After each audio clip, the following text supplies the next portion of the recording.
आज मोमो बनाउने recipe share गर्दैछु। पहिला चाहिँ यसरी प्याज, अदुवा, त्यसपछि खुर्सानी सबै चिज मसिनो गरेर काट्ने। त्यसपछि चाहिँ हाम्रो मासु, यो चाहिँ मटनको मोमो हो। त्यसमा मसला हाल्ने थोरै स्वाद अनुसार, त्यसपछि स्वाद अनुसार बेसार अनि खुर्सानी, अदुवा राखेर मजाले मिक्स गर्ने। त्यसपछि तेल हालेर मिक्स गर्ने मजाले। मिक्स गरिसकेपछि प्याजहरू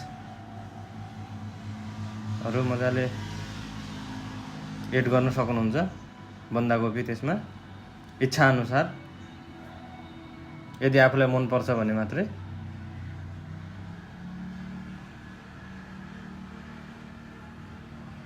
यो हाम्रो मसला रेडी हुँदैछ मोमोको। अनि यसमा थोरै अजिनामोटो स्वाद अनुसार पनि राख्न सक्नुहुन्छ। चाहिँ हाम्रो मसला रेडी हुँदैछ। यो मसला रेडी भएपछि हामी एकछिन फ्रिजमा म्यागिनेट हुनलाई राख्छौँ। हाम्रो म्यागिनेट हुनलाई 1 घन्टा फ्रिजमा राखिसकेपछि हामी झिक्छौँ, त्यो रेडी भन्छ।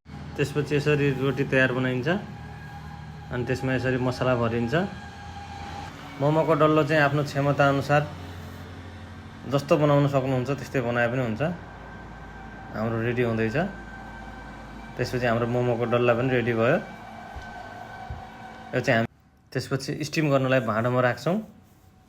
यसरी स्टिम हुँदैछ। अर्कोतिर हाम्रो मोमोको सुप पनि रेडी हुँदैछ। सुप पनि रेडी भयो। त्यसपछि हाम्रो मोमो रेडी। अब रेडी टु इट।